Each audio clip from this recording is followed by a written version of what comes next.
13 laps are complete here at Michigan for the NASCAR Sprint Cup Series. There's your race leader, Jimmie Johnson. Behind him, Kyle Busch, Kurt Busch, Brian Vickers, and Kasey Kahne. There's Kahne and Vickers. Kahne in the 9, Vickers in the 83. Brian started from the pole.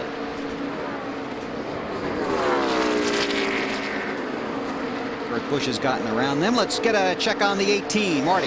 Kyle Busch currently in second, trying to hang on to that. And he says he now has a vibration that he feels like is coming from the engine. Here's what he said on the radio. When I get out of the gas, getting into the corner, I have a vibration that kicks in at 8,000 and stays with me. Off throttle, on throttle, all the way till I get to 9,000. It goes away. And the engine gurus at Joe Gibbs Racing now on top of the pit box with Steve Addington trying to diagnose what might possibly be going on with this engine. Larry, Matt?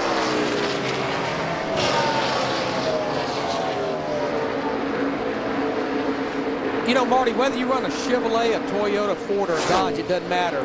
There's an RPM band that engines do not like. They have what we call harmonics. Now, I've never heard of that being the case basically in a 1,000 RPM window.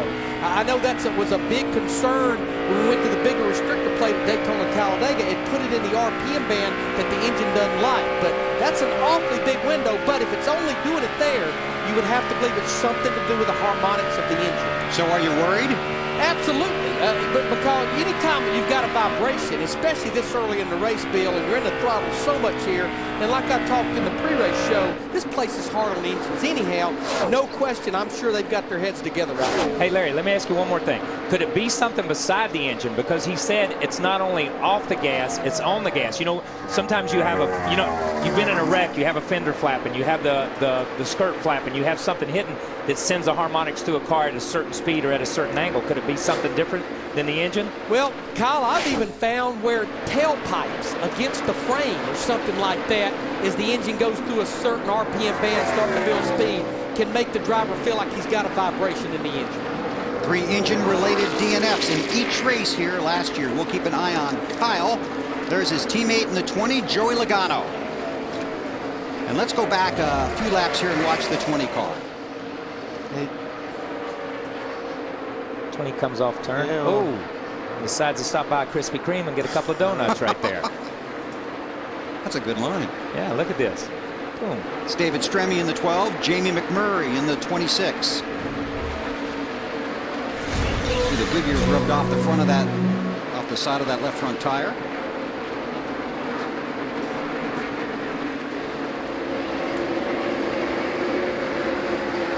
Logano got the win last night in the Nationwide Series race. And you see that fender. That fender's driven in on top of the tire. You could just barely see the shine of the tire.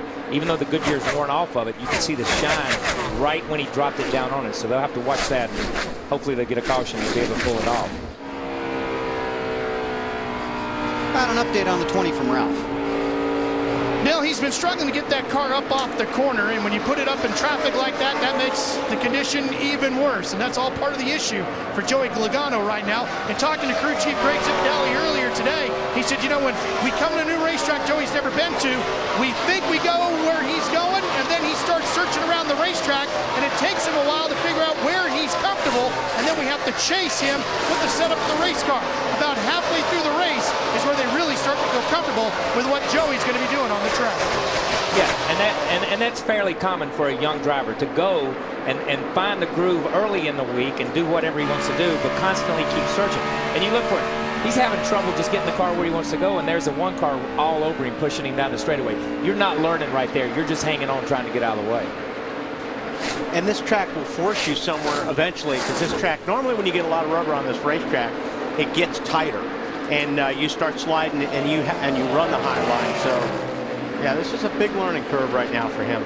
So Tony Stewart take the position from Brian Vickers. Jimmie Johnson has led 12 of the first 20 laps this afternoon here at Michigan.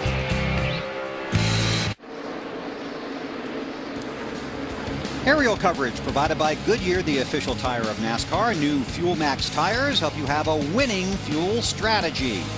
Tony Raines and Joe Nemechek have gone to the garage. Max Pappas is 1 lap down. There are currently 40 cars scored on the lead lap. Let's look at today's UPS Maximum driver. Jimmie Johnson has led a lap in 13 of the 15 races this season. That includes today. And coming in, he had led 648 laps. This race season, look for David Reagan to take on the delivery drivers of UPS in Maximum driver. So Johnson is the leader. Then it's Kyle Busch, then Kurt Busch. That's back around 10th position. The 11 of Hamlin and the 00 of David Rudiman. Hamlin takes the position. Just to update you on some of these guys quickly, Jeff Gordon has picked up 26 positions after starting at the back of the field. Mark Martin came from 32nd. He's picked up 16.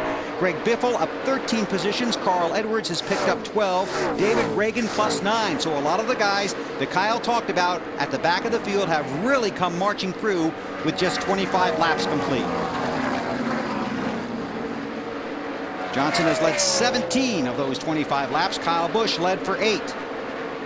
And Johnson's lead is now 5.5 seconds. And there is Mark Martin, a popular pick to go to victory lane here this afternoon when you talk to the teams in the garage. And there you can see the progress he's made through the field. Let's check in with Matt Yopa. And his spotter keeping Mark abreast of just what the competition is doing as far as where they're running on the racetrack. And Mark is actually in the high line for Mark Martin. Typically 1 to 1.5 lanes off the bottom is as high as he likes to go. A bottom dweller right now. He says really not a lot of grip. That's his biggest issue. Marty Snyder. Well, Matt, when one of the cars fell to the back of the field, Carl Edwards started actually this race 27th. Where did he win from last August when he started at Michigan? 27th. Carl hoping to pull off the same feat today as Mark Martin goes around him. He's got a problem, though. When he runs the bottom of the racetrack, it's too tight. When he runs the top, it's too loose. So right now he's kind of running the middle, trying to find the ground that he would like to get to. They've made a lot of ground up so far early in this race, and only once in Carl's career has he not finished in the top 10 here at Michigan, Bill. Thank you, Matt. Juan Pablo Montoya, Greg Biffle. And Montoya looked really good in the last practice, and he's been pretty fast here all weekend. I think these guys are going to have a good day.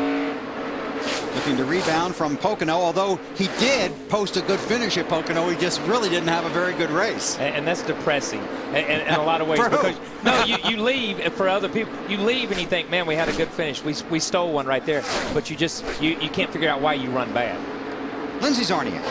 Bill, you know, it's interesting, and I want to add on what you guys are talking about. I talked to one Montoya's crew chief this morning, Brian Patty, and he said actually it was my inexperience that he thinks has hurt them here in the past. And he said that he came here and they tried all different things, and it's really made a difference for Montoya. Brian Patty said that they've really kind of hit on some communication together, because when you look at it, he's never finished on the lead lap here at Michigan. So obviously they've made some changes that are pretty successful for them here today. Yeah, you're right, Lindsay. He's off to a good start. I can tell you that Sterling Marlin and Dave Blaney have taken their cars to the garage. 2 more of the teams that we talked about on the countdown to green did not plan to run the entire race.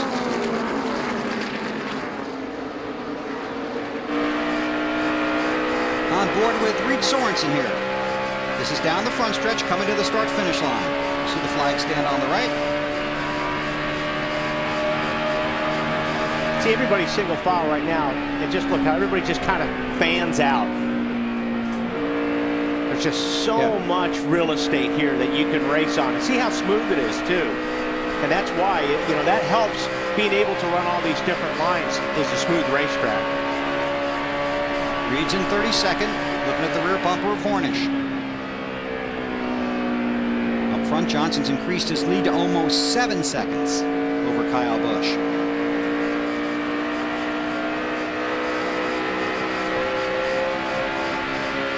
Sorensen trying to get that position from Hornish. And, you know, this is a tough pass to make, coming off the inside or on the bottom of a racetrack when you've got a guy up on the high side. It's really a hard pass to pull off. Well, here's another one then. Kurt Busch in the 2, his brother Kyle in the 18. And Kurt was all the way up next to that safety barrier right there. I mean, he got it hung out there and it powered up, man, but it was good. But Kurt's been running. You know, we talked to him the other day, and he was looking forward to running this race today. He was looking forward. He thought he had a good week last week. Nothing to show for it, but he was looking forward to this. Broke a water pump He'd never heard of it. His crew chief, Pat Trison, had never heard of it. Even Larry Mack says, I've never heard of anybody breaking a water pump. They broke one last week and made changes to it for this week.